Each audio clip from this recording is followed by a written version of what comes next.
Hello everybody and welcome to the Showcast, a series of candid conversations from the world of film, brought to you by The Film Verdict and hosted by yours truly, Matt Micucci. And today, we're back at the 2024 AVP Summit in Reggio Calabria, Italy, and speaking with a true pioneer within the audiovisual sector, Lori McCreary, the American film producer and CEO of Revelations Entertainment, which she co-founded with Morgan Freeman in 1996. Of course, we talk about some of the company's history, mission statements, some of its most acclaimed productions, and reveal some of the ones that we can look forward to in the near future.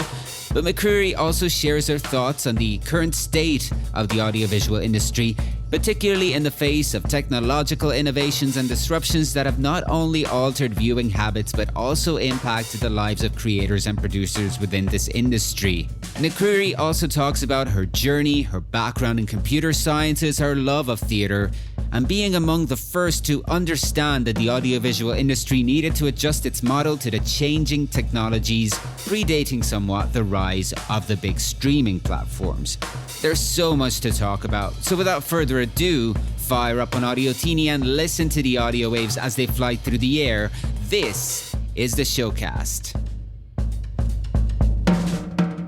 Hello, Lori. Welcome to the Showcast. Thank you for having me. Well, it's wonderful. We were just speaking before we started. We hit the record button that this is your first time in Calabria, right? What are your impressions of it so far? It's one of the most spectacular cities I've ever visited. Just to be close to the sea, and to see right across the way, other parts of Italy that I wish I could swim to. Yeah. It's so beautiful. Are you a good swimmer? I'm a very good swimmer. Good. How far is it? It looks short, but I don't know. I always just think that, maybe you just start walking. I don't really know how to get to the sea. It seems to be trickier than it looks.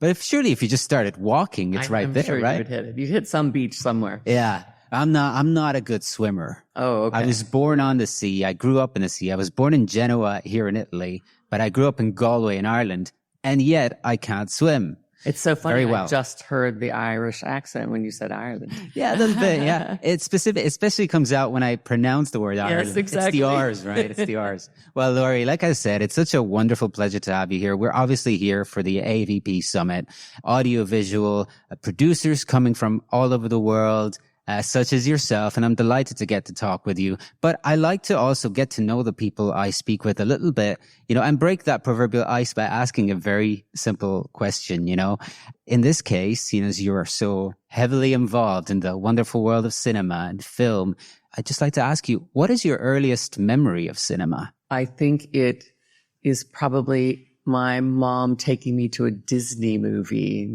I think maybe Cinderella, and seeing it on the big screen. It was quite wonderful and magic, and I was transported into that world. And did you always think that somehow one day you'd become involved in this world? Never. Never. I originally thought I was going to own a theater and produce theater, live theater. Live theater. That was what I grew up doing since I was 8. My mom was an actress, so she put us all in theater so she could act, and Gotcha. we did everything. I love theater too, so you love theater as well. It's another passion. I love theater. It's life. Fantastic. There's nothing like sitting in an audience, the lights going down, and coming out transformed in some way. The live experience. Oh, exactly. Well, Lori, then when did it happen that film kind of entered your life in such a way? The short version is I had been doing theater for 10 years by the time I went to college. And they had recently computerized the lighting and soundboards. I was the technical director of the stage theater in the town I grew up in.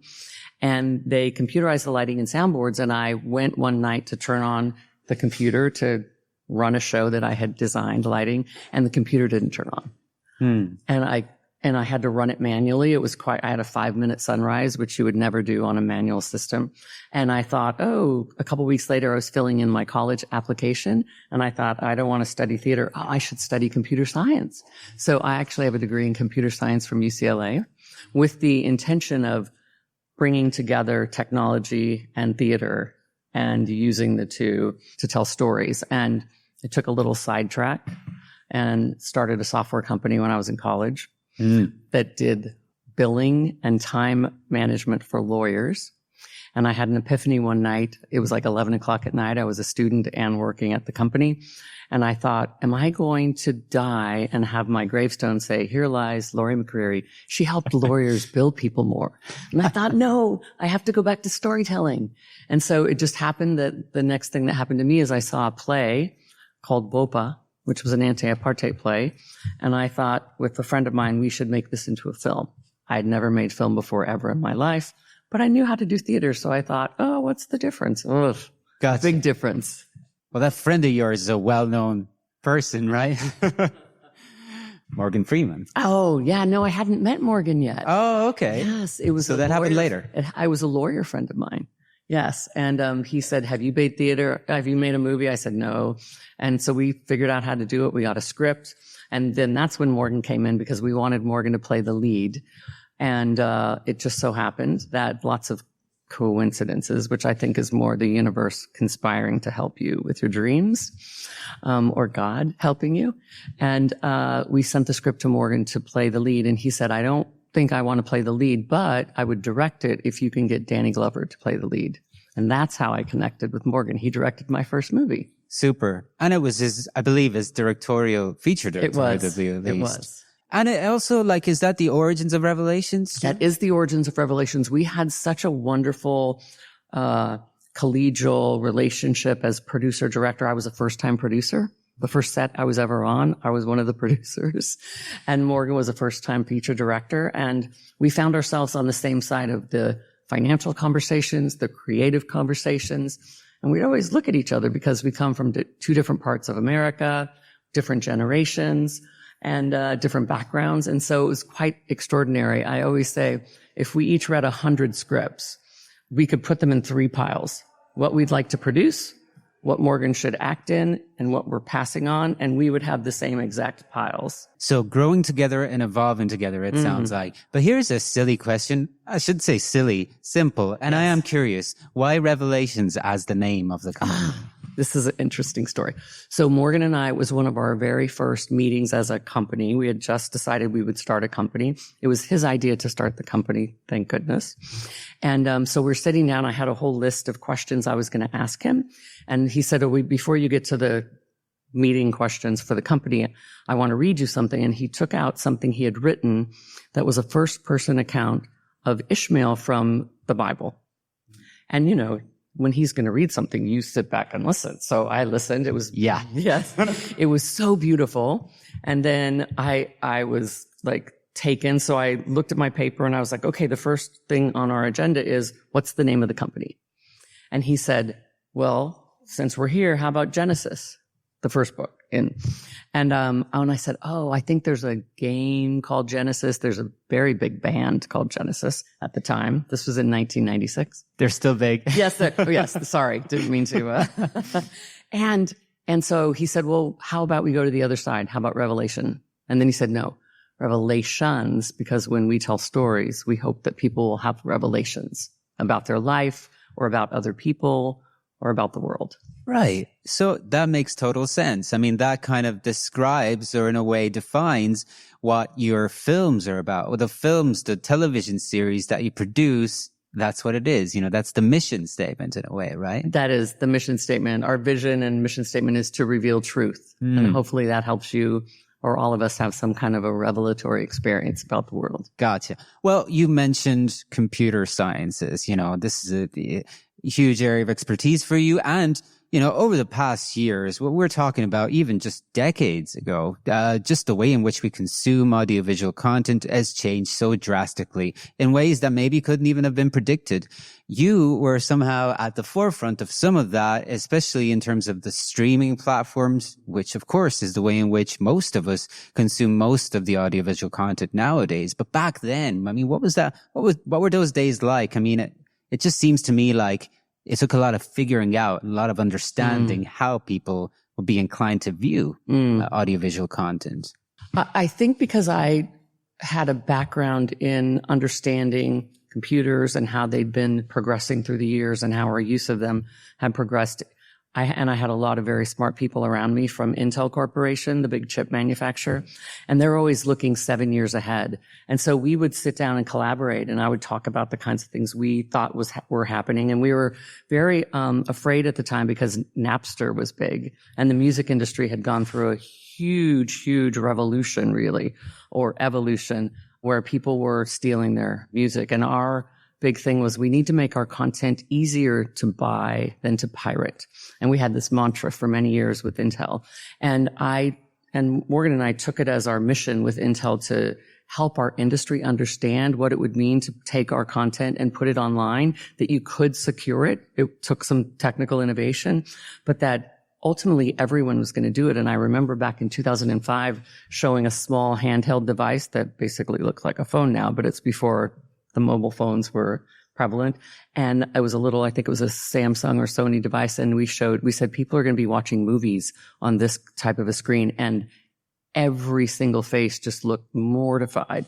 But we said, it's coming, so let's prepare. Let's try to have the entertainment industry lead the way. Because if we don't, the technologists will come in because they're great at this, but they don't have an understanding of the entertainment, the value of creators in entertainment, and they don't, at the time, didn't have a very deep understanding of the business models, and we wanted to keep the business models that were so good for our business for so long.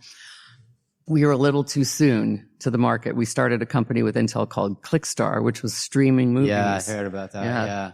Well, fantastic. I mean, of course, it has changed. It has also impacted the lives even of creatives and creativity at large within the industry, which is really always very vulnerable and a precarious situation, especially now. I feel like particularly since the days of the pandemic, but also with all of the technical innovations, a lot of unrest, a lot of people worried, concerned about whether they can even make a living from doing this, So what is your opinion about what's happening? One of the panels that or the roundtable discussions that you're involved with is actually titled The Future of Hollywood.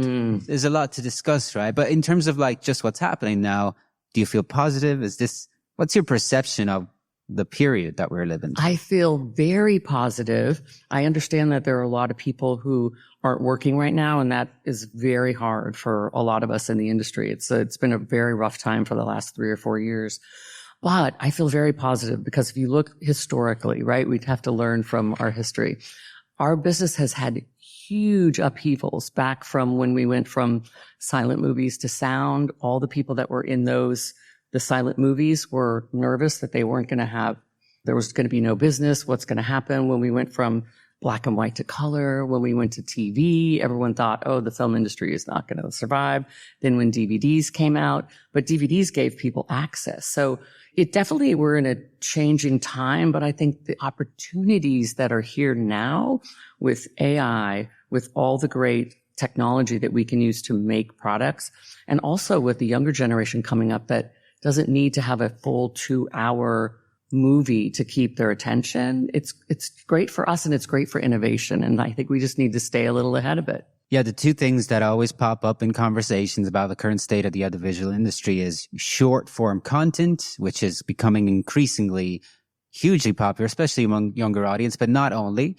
And the one that I would like to focus on, which seems to really some people are frightened by it, but others see the potential in it. Artificial intelligence. You seem to see the potential in it. Right? I see a huge potential, especially if technologists reach out and entertainment industry professionals, producers especially, and directors and writers reach out to the technologists, and we work hand in hand to do things like protect IP, make sure that there is a end-to-end pipeline so we can track where the things are generated via artificial intelligence or from an actual human.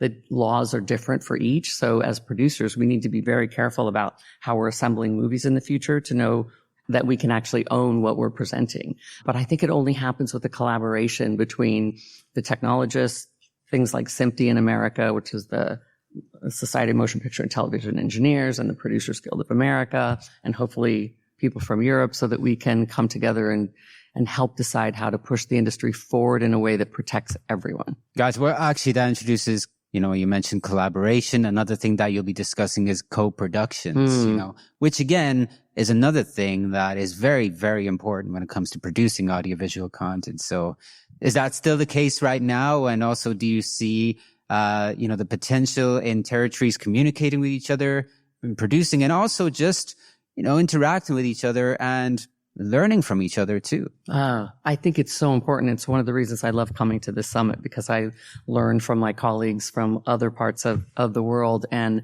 I see things that, I want to adopt that. That's fantastic. We should think about that. Also in Europe, especially France and Italy, the IP rules, the intellectual property rules for producers are much more favorable to the IP holders, the producers.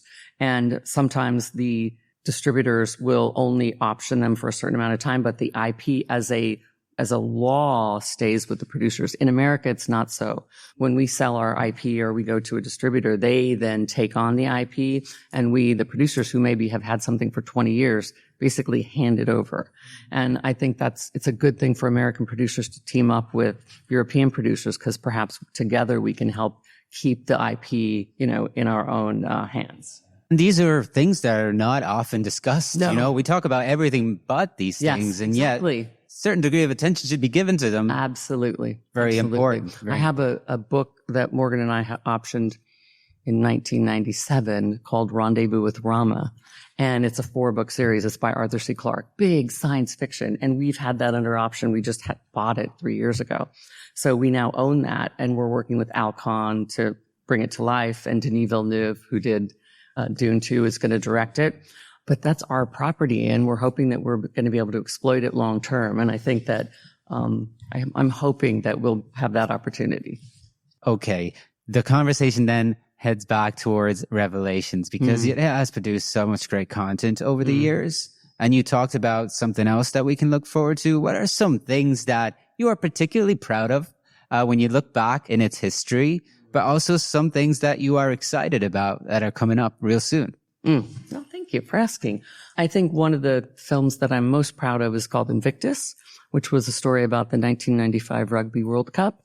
And it was the event that brought a very fractured apartheid South Africa together. Both blacks and whites from South Africa came together under Nelson Mandela's leadership. And we'd been trying to tell a Nelson Mandela story for many years, and we thought it was going to be a biopic.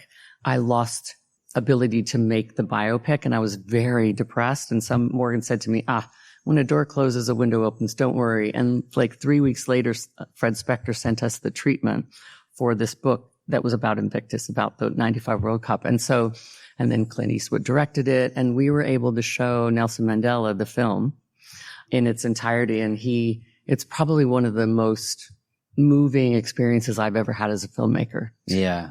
Well, it sounds amazing. What an experience. Yes. What about upcoming projects that we look forward to? We talked about Denis Villeneuve being involved. He's one of the great visionaries, I feel, of these times. He's fantastic. I can't think of anyone today that has the vision to bring this kind of a story to life. And it's been evidently since he was very young, a passion. This book has been a passion of his. He calls Rendezvous with Rama Arrival on steroids. Yeah. So very ambitious, right? Yes, it's very to take ambitious. on. Yeah. But if anyone's going to take it on, it's the guy who brought Dune to life. 100%. I was so thrilled seeing Dune and then Dune 2 that he brings a very human touch to something that is sometimes very esoteric. He's fantastic. Oh, Lori, we managed to cover a lot of ground in this conversation. So, and generally speaking, these, interviews tend to be, quite distant, cold, unfriendly. I loved speaking with you because you shared so much, but I've made it a point to close my interviews here at the AVP Summit by asking people just a very, again, silly question. I like silly questions sometimes. But, there are times in our lives when we're kind of down and out, and we just like to put on something that'll make us, feel better, uplifting, comfort viewing, Do you have something that you go back to in those moments in life just to unwind? It can be a series, it can be a fiction or nonfiction, anything at all. Wow. There's so many things, but the thing that comes to mind right away is Extraordinary Attorney Woo. Do you know this series? Attorney Woo. Yeah, Extraordinary Attorney Woo. Extraordinary. From Korea. It is a series, and I watched it during a time where I really needed to be happier. Like it felt we were, pandemic and strikes, and I just found myself, being done with the day and wanting to see the next episode because it left me with this hope and this really beautiful feeling that everything was going to be all right in the world. Gotcha. I must check that out. I was not familiar with it, but yeah, you definitely sold it to me. Lori, thank you so much for joining us. It's been such a great conversation. Thanks a lot. Thank you, Matt.